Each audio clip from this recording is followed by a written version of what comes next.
Seguimos en el SDN World en la ciudad de Barcelona, donde se está tratando todos los temas relacionados con el Software Defined Networking y otros temas periféricos como el NFV, del Network Function Virtualization. No vamos a hablar en esta entrevista de este tema. Contamos con la presencia de Joe, de la empresa Cyan o Cyan, que se diría en inglés, que nos va a comentar primero qué hace la empresa en el tema de SDN y un poquito que han estado presentando en el Congreso. Joe, welcome to the semana. So tell us.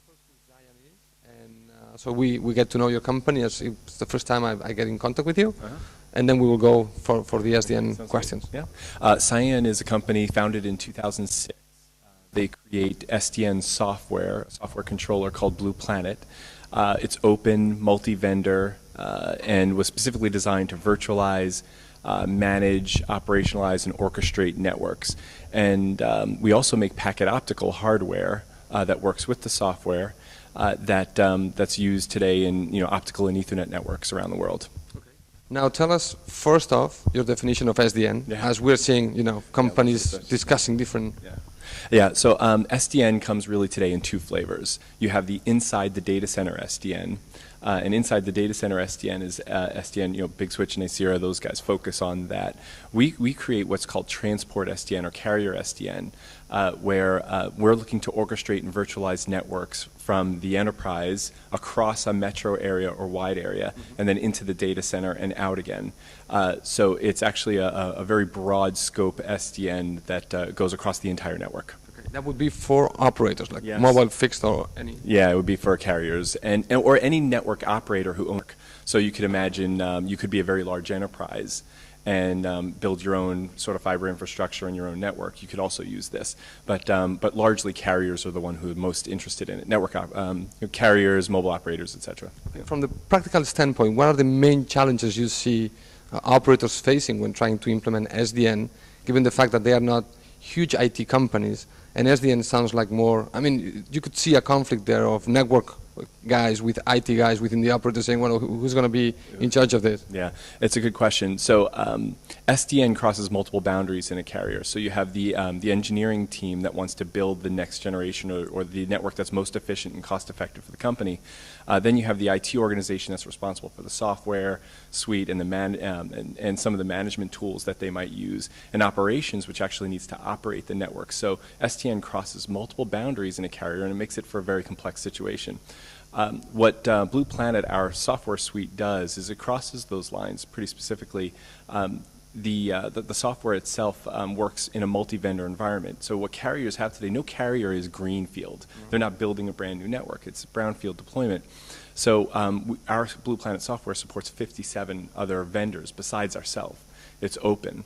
It's open on the northbound side, so a carrier can write apps into it so that it works with their operation systems, and then it's open on the southbound side to talk to other devices. And I think this is one of the things that's important to carriers because their networks are complex, they're not brand new, so the software needs to work in their environment. And that's one of the things we've done since we were founded, is to make sure that it works.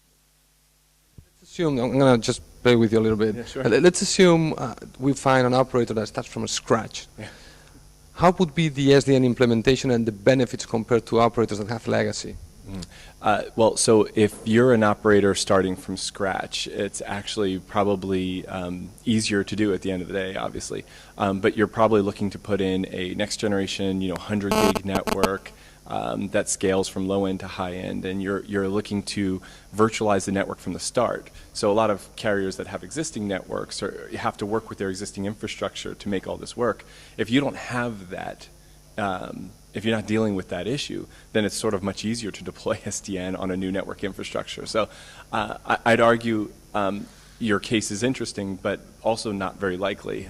There are very few brand new greenfield carriers out there, but it would be easier to do. So essentially, what are the promises of SDN? Why do operators are looking to implement SDN? Because, I mean, I know the promises, but for you to tell them, our audience, they seem to be too good to be true, actually. Yeah, it's a good point. Well, ultimately, the big issue that we're dealing with today is that VMware has virtualized the data center, and I think we're all familiar with that. And enterprises today can get elastic computing resources and elastic storage resources, and that's very powerful for them. But the one thing that's still static is the network itself. And it's very, and I think it's probably the end enterprise customer at the end of the day is going to drive this change into the carriers. They're looking to do this. It's not easy, which is to your question, but they need to do it ultimately because the enterprise is looking to have the network be as elastic as their compute resources are and their cloud services resources. So is it going to be easy? Probably not on an existing infrastructure. But companies like ourselves were formed and founded and are spending all of our dollars trying to make it easier by making it open on the northbound side and making it open on the southbound side. And working with existing carrier protocols that they work with today, like SNMP and CLI interfaces.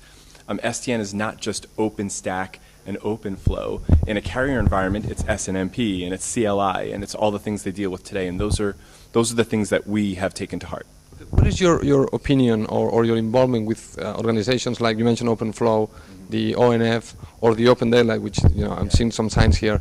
Are you working with any of these groups, or what is your take on those? Yeah, they're all very important to the industry. They're creating standards and thought leadership where it's needed.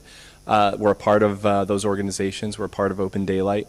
I think they're critical for the industry to move the ball forward so that we can get to these implementations faster and more efficiently. So totally agree with what their charter is and excited to be a part of it. And do you think that the SDN implementation or the basis can be open source as the Open Daylight is trying to intend, given the fact that sometimes we already have seen some friction with some of the members? Yeah.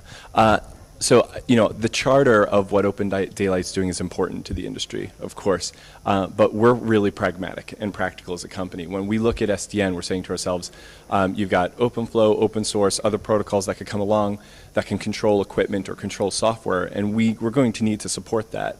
But there's a lot of things in a service provider or a network operator network. Like I said, SNMP, CLI, and a lot of ways to control and manage devices. If we don't take all those into account, or as many as we can, then we're in a situation where it's not going to be relevant to a carrier who has large deployments already. So we're not solely basing our development on what OpenFlow and OpenStack and Open Daylight does. We understand that these environments are very complex, and so we've left it as open as possible for other protocols and other design as well. All right. Thank you, Joe, for the interview, yes. And good luck with the show. Thank you. Thanks.